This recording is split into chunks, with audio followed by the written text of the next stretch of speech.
magkakakilala ang tatlong tao na tanging may hawak ng confidential funds both ng Office of the Vice President, DepEd. Tama po ba? Yes, Your Honor. Paano mo kami mapapaniwala na ang special order authorizing someone to handle and disburse hundreds of millions of pesos did not go through you, ma'am? Either you're stupid, ma'am, or you're lying. Sorry. Nadadala lang ako. Kasi ganito yun, ma'am, Mr. Chair. If it's not coming from you, where is it coming from? Sobrang confidential naman ng funds na yan, ma'am. Pati designation, confidential din. Tatlong tao lamang, Mr. Chair. Tatlong tao lamang na magkakakilala, magkakaibigan, magkakapamilya ang magkaroon ng kontrol sa halos kalahating bilyong pera ng bayan. Ninakaw ba ang confidential funds? Sino po ang nagnakaw ng pera ng bayan? Sobrang nakakagulat na balita. Grabe, abogada ni VP Sara Duterte. Umamin matapos tumistigo sa House, tatlong tao pangalan nagnakaw sa confidential fund. Nabulgar na ang Vice President. Ayon sa nakalap nating impormasyon, nahuli na si Attorney Lopez Zuleica. Na-corner na siya ng House of Representatives. Pinakita na kasi ang mga resibong siya lang ang pumipirma sa mga kinuhang confidential fund ni Vice President. Pero tatlong tao lang ang pwedeng alam nilang magnakaw sa Confi Fund. Napaamin si Attorney Zuleica Lopez. Tara panoorin natin. Thank you. The Chair would like to recognize the Honorable Jude Dasidre. Maraming salamat, Mr. Chair. Nais ko po magtanong ulit kay Attorney Lopez. Attorney Lopez, kumusta po kayo? My back hurts, Your Honor. May katanungan lang po ako, Mr. Chair, Attorney Lopez. Una po, natanong na po ito kanina ni Kong ako, pero ulitin ko lang po for the record. Personal niyo pong kakilala si Ginang Gina Acosta? Personal? Yes, Your Honor. Matagal niyo na po ba siyang kakilala?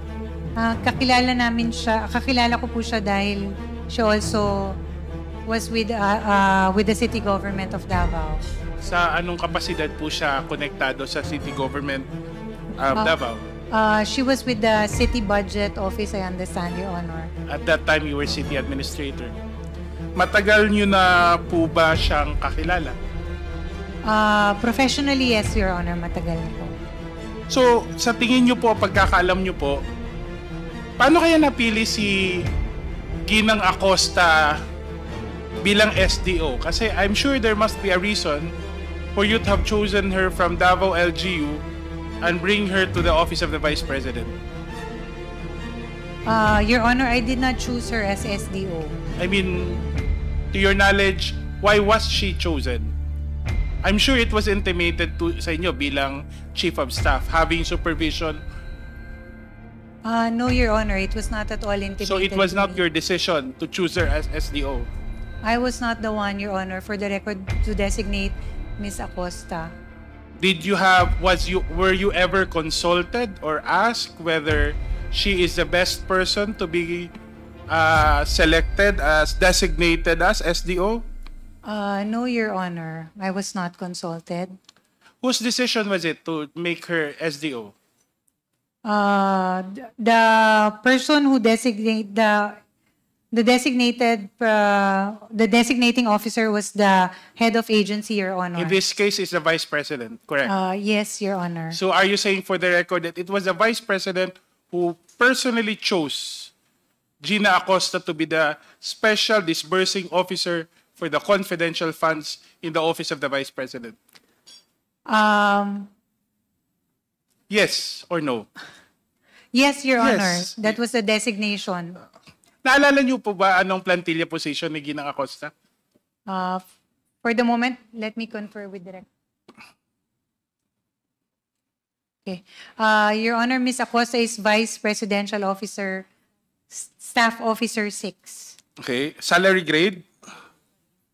Mr. Chair? Salary grade 24.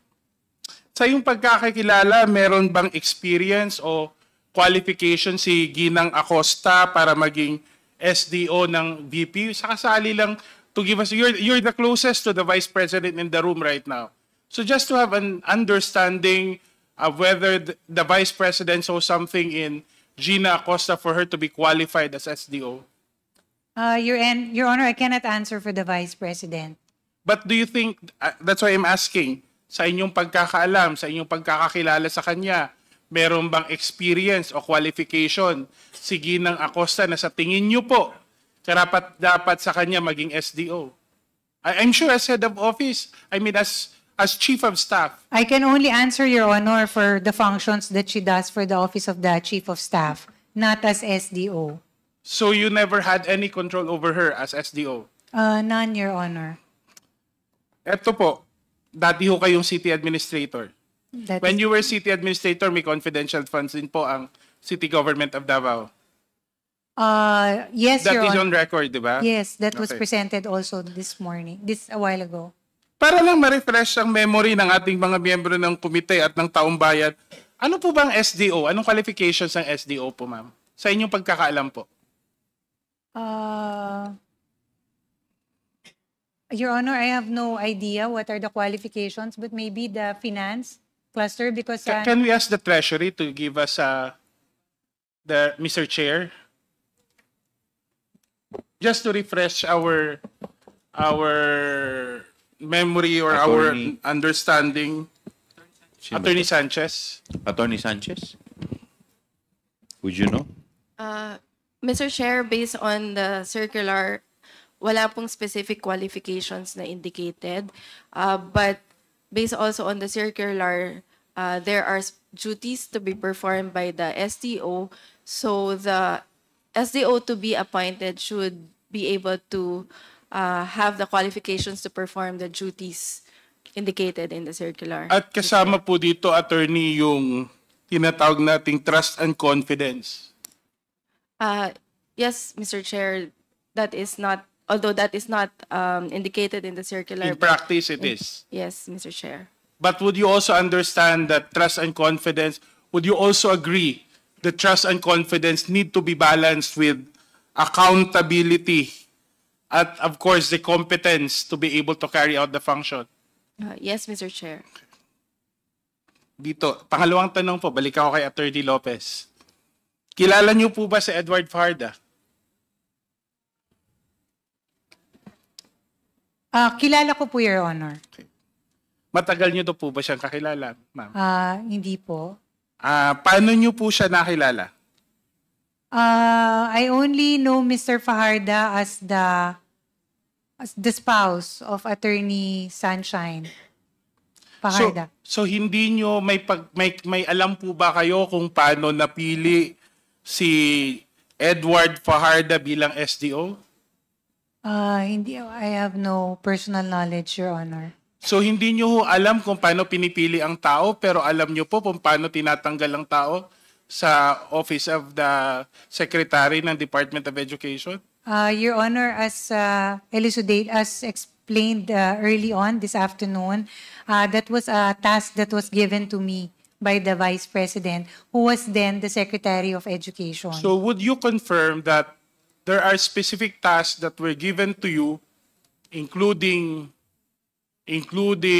dismissing officials of the Department of Education for the Vice President, even if you were not connected in any way with the Department of Education? Yes, Your Honor, that has happened. Okay.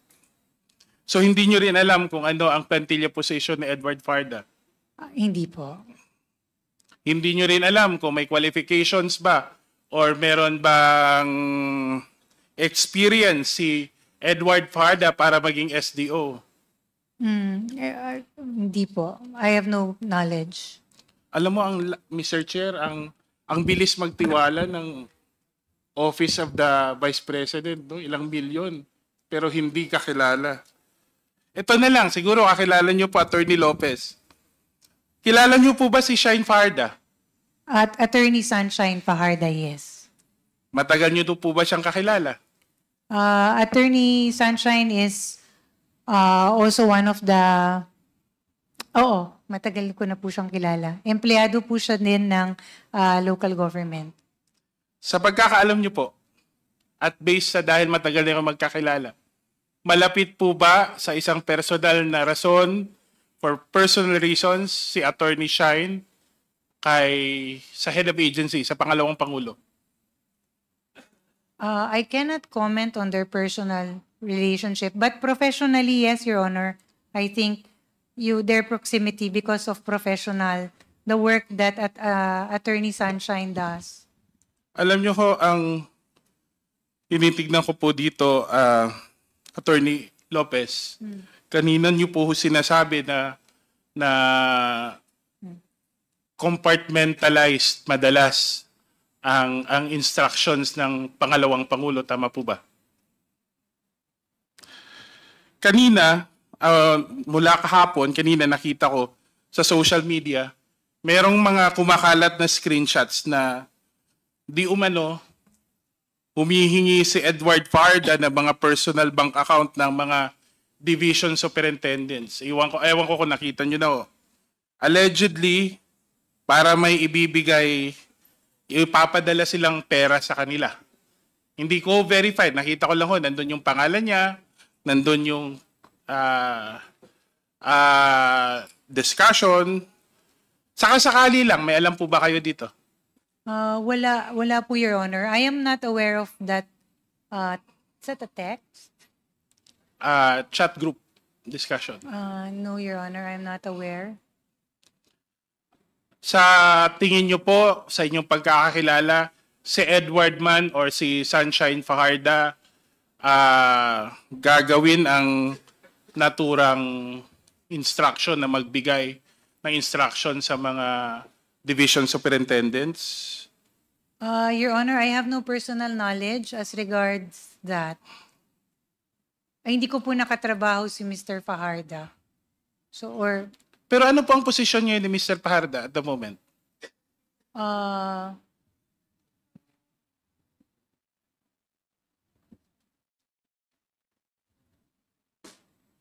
Ano po ang designation niya ni Mr. Fajarda, Mr. Chair? Maybe we can have Director Lin confirm this, ma'am. Sir, for a moment. Hindi ba silang dalawa ngayon ulit ay mula sa Department of Education nandun na ulit sa nilipat sa Office of the Vice President? Tama po ba? Yes, Your Honor. So hindi nyo masasabi dapat na hindi nyo nakatrabaho ang dalawa kasi kayo po ang Chief of Staff ng... Si Attorney Sunshine, Your Honor, is one of our directors. Okay. But Mr. Fajarda has no direct dealing with my office, Your Honor. So hindi ko pa siya literally nakakatrabaho. Noted on that answer. GSD. Nung mga naunang pagdinig, Attorney Lopez, ngayon po, ibabalik ko lang po yung mga sagot po ninyo. Na-confirm po ninyo, nakilala nyo si Gina Acosta, tama po ba? Yes. Kilala nyo si Sunshine Yes. Fajardo? Fajarda. Yes, Si yes. Edward Fajarda. Yes.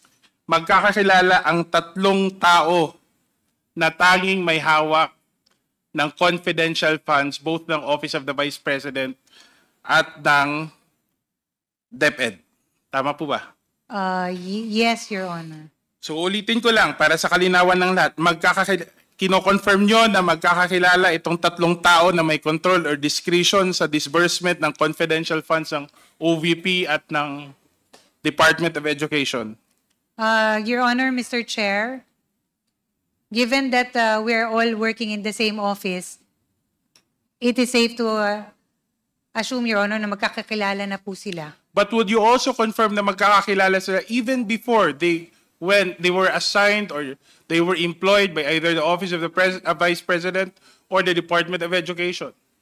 I cannot confirm that, Your Honor. Pero sinabi niyo pa lang po, ma'am, na kanina na pareho silang nagtrabaho sa City Government of Davao. Yes, Your Honor. Si Sunshine at saka si Ma'am Gina siguro at one point nagkita kasi galing po sila sa Davao. At malamang naman siguro magkakilala si Sunshine at si Edward kasi mag-asawa po sila. Opo. Okay. Pero as regards Gina and Mr. Edward, I'm not sure. But Gina and Sunshine, Attorney Sunshine. At ang pang-apat na tao na nakakakilala sa kanilang tatlo ay kayo po, di po ba? Yes, kilala ko po sila. Maliban po din sa Vice Presidente po. Tama po ba? Yes, Your Honor. Masasabi ba natin na kasi hindi ho birong halaga yung pinag-uusapan natin sa disbursement ng confidential funds. At kahit ho kayo, inamin nyo po at paulit-ulit yung sinasabi na kayo po ay walang alam sa detalye ng disbursement. Tama po ba? That is correct, Your Honor. So ibig sabihin kung ano mang instruction sa disbursement na binigay sa dalawang SDO ay nanggaling lamang sa pangalawang Pangulo. Tama po ba? Your Honor, I have no personal knowledge kung saan galing yung kanilang instruction. So ibig sabihin, kasi ganito yun ma'am Mr. Chair. If it's not coming from you, where is it coming from? Your Honor, I can only answer for myself. It is not coming from But you were Chief of Staff, ma'am. I was a Chief of Staff. Di ba? Lahat na nangyayari, hindi pwedeng, minsan niya, ikaw pang nag-i-initial, lahat ng pipirma ng principal. Di ba? And I'd like to believe, because the designation of a special disbursing officer requires the payment of fidelity bonds. Procedurally, such designation should have come under your supervision. Tama po ba, ma'am?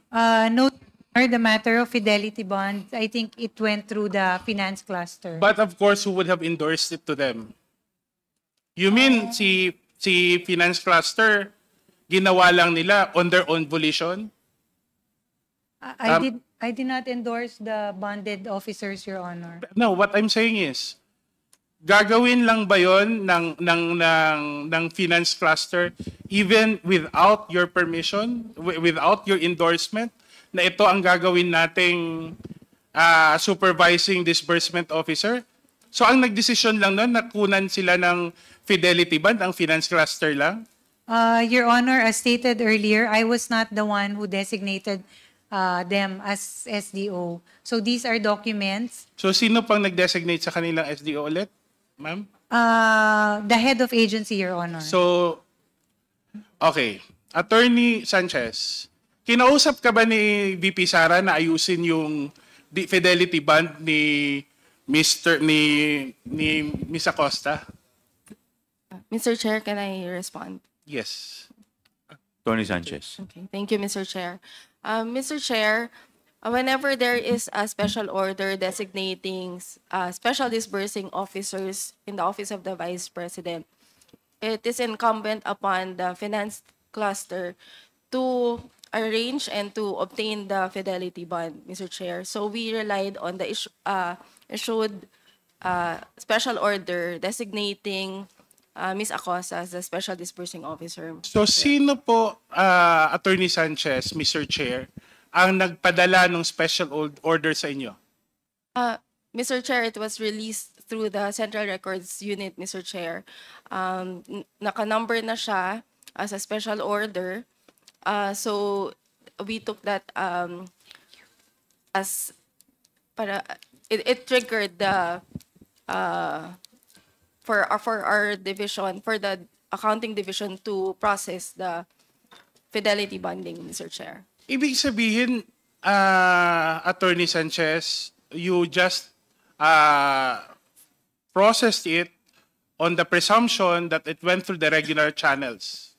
Yes, Mr. Chair, because it was through our Central Records Unit, Mr. And Chair. based on your knowledge, based on your experience, such records, such documents would have been released only after approval by the Office of the Vice President or the Vice President herself. Yes, Mr. Chair. In that case, the administrative head of the Office of the Vice President is the Chief of Staff, di ba? The administrative, I am the Director for Administrative Service, Mr. Chair. But what I mean is, who do you report to? The Assistant Chief of Staff, Mr. Chair. Where do the Chief of Staff report to? The Deputy Assistant Chief of Staff? The Chief of Staff, Mr. Chair. Ultimately, if you follow procedure, all documents released and signed upon by the Vice President in ordinary course of things, should have been cleared by the Chief of Staff. Di po ba? I have no specific knowledge on that matter. If all the documents are coursed through the Chief of Staff, Alam mo, Mr. Chair. Ibig sabihin, si VP Sara mismo ang nagbibigay, si VP Sara mismo ang nagpapadala ng mga special orders. Mr. Chair, there are other administrative officers in the office of the Vice President. But who proper. presents it for the signature of the Vice President? I am not... Attorney Lopez, who presents documents for the signature of the Vice President? That particular document, Your Honor, it was not from the office of the Chief of Staff. That designating memo. But I'm asking another question, ma'am. Yes. Who presents documents for signature of the Vice President? The office of the Chief of Staff, Your Honor, we prepare it. Correct. In Diba? some cases, correct. So for this particular confidential fund, designation of SDO for confidential fund, hindi ho dumaan sa inyo. Hindi po, Your Honor. I will repeat it because you're under oath, ma'am. Yes. For the record. You did not present the document for the signature of the Vice President. Yes, Your Honor. You did not prepare the document designating the SDO of the office of the Vice President. No, Your Honor, I did not. Have you subpoenaed, Mr. Chair, the copy of the special order? Because it should contain the initial underneath the signature. Because if we have not, I would like to move that we request for a copy of the special order. Because otherwise, Mr. Chair, I would be worried that somebody would be given the authority to disburse hundreds of millions of pesos and not have to go through ordinary processes. Kahit nga travel order, kailangan initialan ng Chief of Staff eh. Travel order lang yun. Your Honor, may I answer? Please, Attorney Mr. Chair, Lopez. Mr. Chair, yes. As mentioned, the matter of travel orders, there are only certain travel orders that I sign because there's a delegation of authority But in our nonetheless, office. Madam Attorney Lopez, nonetheless, those delegation has been arranged with your agreement or with at least with your facilitation. Yes. So you cannot claim that delegation is proper here, di ba? Kasi ultimately, even the act of delegating has to be discussed with you. Tama po ba? And there was a discussion, I'm sorry, Your Honor, just for point of clarification. We are referring to the delegation of authority as regards travel issuances? Or are we referring to... No, ordinary documents, ma'am, that require the signature of, like we're just using an example, the travel...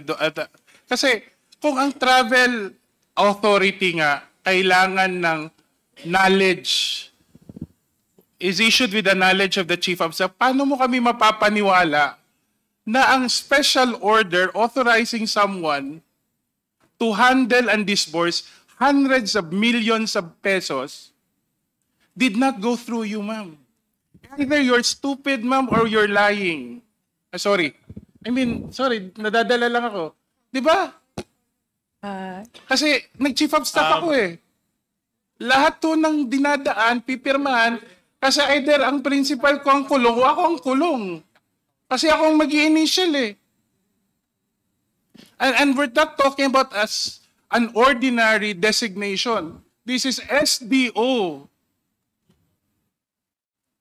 This is an SDO designation, and now we've come to know that they use almost 500 million pesos.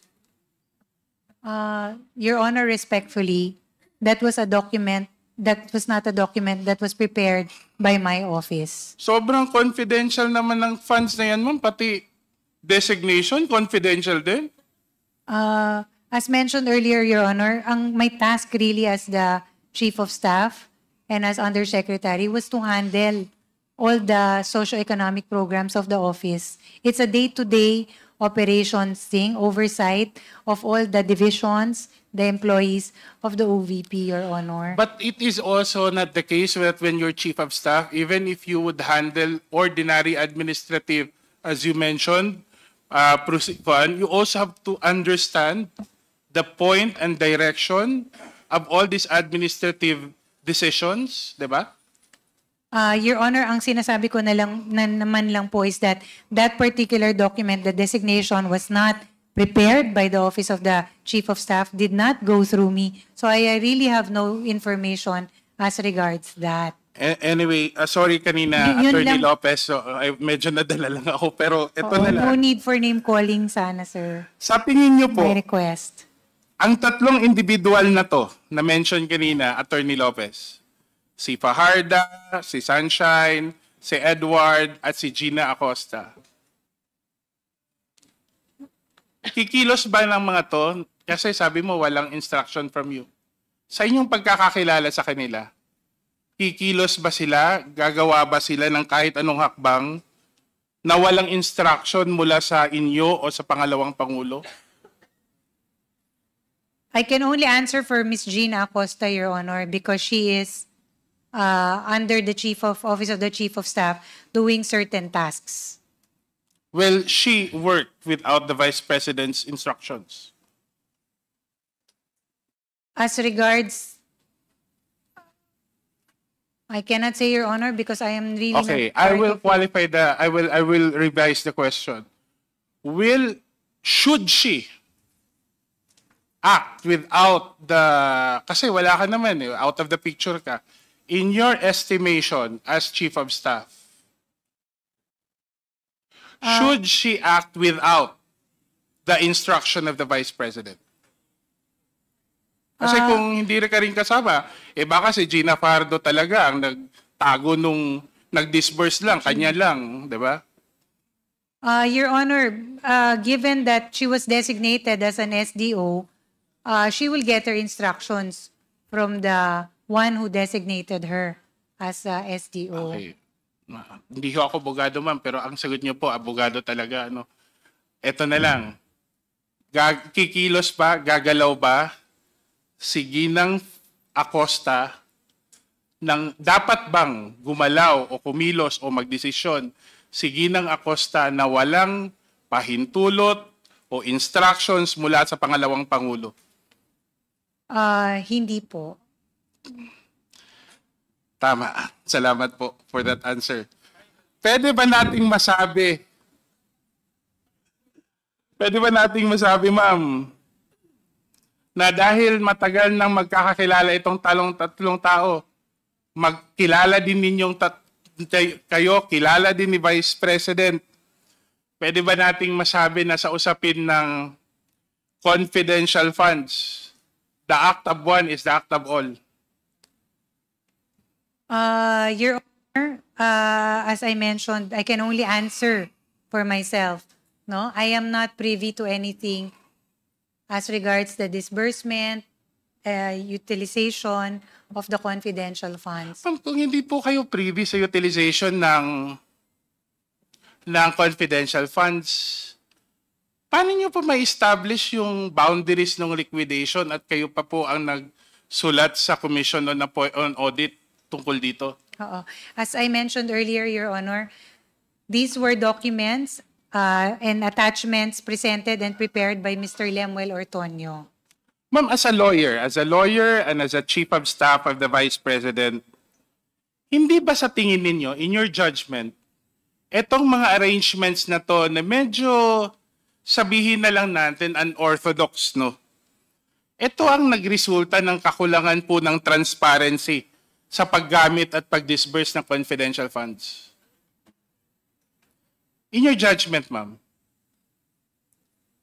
you know, you're not the only agency that has confidential funds. And we did not see these problems in other agencies. But can you at least acknowledge that all this trying to find ways of compartmentalizing, of skirting procedure, have contributed to, at least na lang, ma'am, to that impression that there is a lack of transparency in the disbursement of confidential funds, that you could have done better in the use of confidential funds? Your Honor, Mr. Chair, that is the case and the situation in the Office of the Vice President, Your Honor. There are things that I am not privy to. It is compartmentalized kind of tasking. I was only really confined to my tasks, which I mentioned earlier, Your Honor, which is really running the operation side of the Office of the Vice President, ensuring that our programs are institutionalized, it is implemented across the country. Yun po yung ang main task ko. I was not really given information or was not made privy to that. For the record lang, Attorney Lopez, did any of your programs, projects that you implemented, any of these projects, were these funded by the confidential funds? For the record. Your Honor, no. There is a budget allotted for our socio-economic Klaro yun, Mama. programs. So, lahat yun, walang serbisyo sa bayan. Walang serbisyo, walang social service na napondohan galing sa 600 billion or 500 billion ba, o 500 million ba, na na-assign sa confidential funds? None, Your Honor, because all our projects have allotted, all our socio-economic programs have different allotments Correct. in the budget. Kasi regular item yon sa office, di ba? So itong 600 million or 500 million in the case of the OBP were for items that were never part of assistance programs, nothing to do with helping the people. Tama po ba? None, Your Honor, for a regular program. Thank you for that clarification, Attorney Lopez. Mr. Chair, kanina pa sinasabi pa ulit-ulit ni Attorney Lopez na compartmentalized ang trabaho ng Office of the Vice President at mga nasabing tao na pinangalanan natin. Hindi niya alam ang detalye ng disbursement ng mga confidential funds. Ngunit hindi natin makakaila na merong klarong koneksyon ang mga katauhan na in charge sa paggamit at pag-disburse ng confidential funds na posibleng maging rason o dahilan ng kakulangan ng accountability sa usaping ito. 3 tao lamang, Mr. Chair, 3 tao lamang na magkakakilala, magkakaibigan, magkakapamilya ang magkaroon ng kontrol sa halos kalahating bilyong pera ng bayan. Ulitin ko lang ho, Mr. Chair, para mag-sink in po sa ating mga resource person at mga members ng committee. Hinayaan, pinahintulutan, at itinalaga ng tanggapan ng pangalawang Pangulo ang 3 tao at 3 tao lamang ang na magkakakilala, magkakaibigan, at magkakapamilya ang kontrol sa pondong ating tinitignan. Mr. Chair, mula pa sa simula, malinaw na ang layunin ng investigasyong ito. Alamin ang katotohanan sa likod ng questionabling confidential funds na inilaan para sa tanggapan ng pangalawang Pangulo at sa kagawaran ng edukasyon. Maraming katanungan ang bumabalot sa isyong ito. Tama ba na bigyan ng confidential funds ang mga tanggapan ito? Tama ba na ang pinaglaanan sa pondong ito? Ngunit sa huli, ang pinakamahalagang tanong, nagamit ba sa tama ang pera ng bayan? Hindi po makakaila na ito po ay isang inquiry in aid of legislation. At kailangan masagot ang mga critical na katanungan. Sino, paano, at para saan maaaring gamitin ang confidential funds? Subalit sa halip na malinawagan, mas dumami pa ang ating mga agam-agam. Bakit tila magkakaiba ang mga pahayag ng iba't ibang ahensya tungkol sa paggamit ng confidential funds, lalong-lalo na sa Youth Leadership Summit? Bakit hinayaan ng Commission ng Audit na tanggapin ang mga questionable dokumento para sa liquidation ng pondo? At higit sa lahat, ito ang tanong ng bayan, sino nga ba si Mary Rose Piatos? Mary Grace Piatos, Ang mga tanong na ito ay hindi maaaring ipagwalang bahala. Ang bawat isa ay naglalatag ng mas malalim na isyu. Naaayon ba talaga sa batas ang paggamit ng confidential funds? At kung hindi, ninakaw ba ang confidential funds? Sa isang nakaraang pagdinig, sinabi ni Atty. Mike Poa, mismong dating Chief of Staff at tapagsalita ng dalawang Pangulo, na 3 tao lamang ang may kabatiran kung paano ginamit ang confidential funds. Ang mga Special Disbursement Officers, sila Gina Acosta ng OVP, Edward Fajarda ng DepEd, si Atty. Zulaika Lopez, ang Chief of Staff, at syempre ang mismong pangalawang Pangulo. Tanging sila at sila lamang ang maaaring makakapagbigay linaw sa usaping ito. Ngunit ano ang naging tugon sa paanyaya ng committee ito? Maliban kay Atty. Lopez na kasama natin ngayon, tumanggi silang humarap sa committee ito. Minsan mayroong dumating, pero hindi man lamang nagnasang manumpa na magsabi ng katotohanan. Ang iba pilit nagtatago at iniiwasan ng ating pagdinig. Sa halip, iniwan nilang harapin ang mga tanong ng mga career officials, mga lingkod bayan, na based sa sinabi nila nung nakaraang pagdinig, wala silang kinalaman o direktang kaalaman sa paggamit ng confidential funds.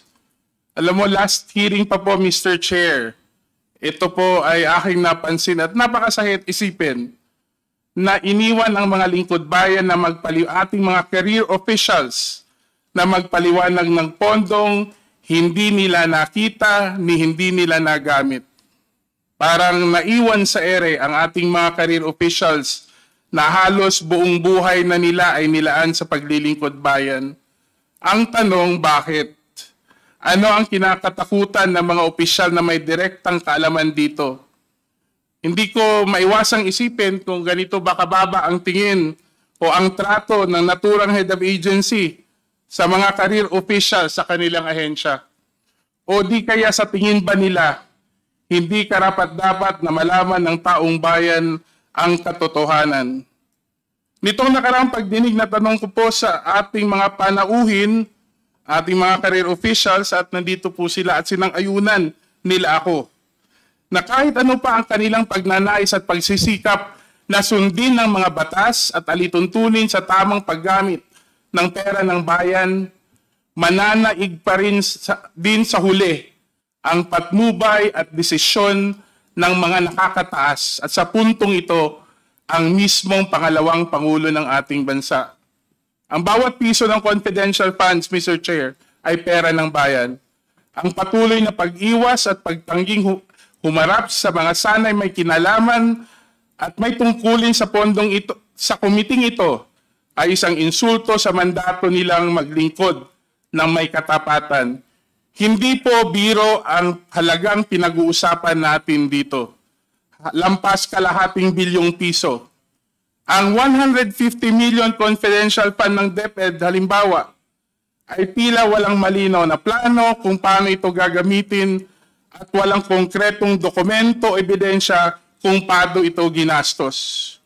Kung ginamit ito ayon sa mandato ng DepEd, sana'y nakabili na tayo ng 150,000 na armchair, 3 milyong libro o 4,286 na laptops para sa ating mga guro at mag-aaral. Ngunit hindi ito ang nangyari. Sa halip, patuloy ang pananahimik, patuloy ang pag-iwas, patuloy ang kawalang respeto sa hangarin ng komiting ito na alamin ang katotohanan. Sa halip na sagutin ang mga tanong ng sambayanan, mas pinili nilang talikuran ang kanilang sinumpang tungkulin, ang pangalaga ng pera ng bayan.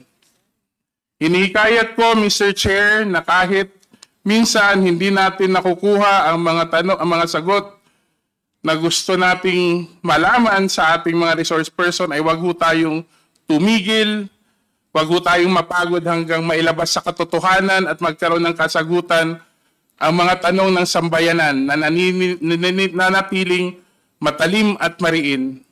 Nasaan na po ang confidential funds? sino po si Mary Grace Piatos, at higit sa lahat, sino po ang nagnakaw ng pera ng bayan. Maraming salamat po. Ngayon, ikaw bilang Pilipino, ano ang masasabi mo at reaksyon sa balitang ito? Mag-iwan ka ng komento sa ibaba at atin pong babasahin isa-isa.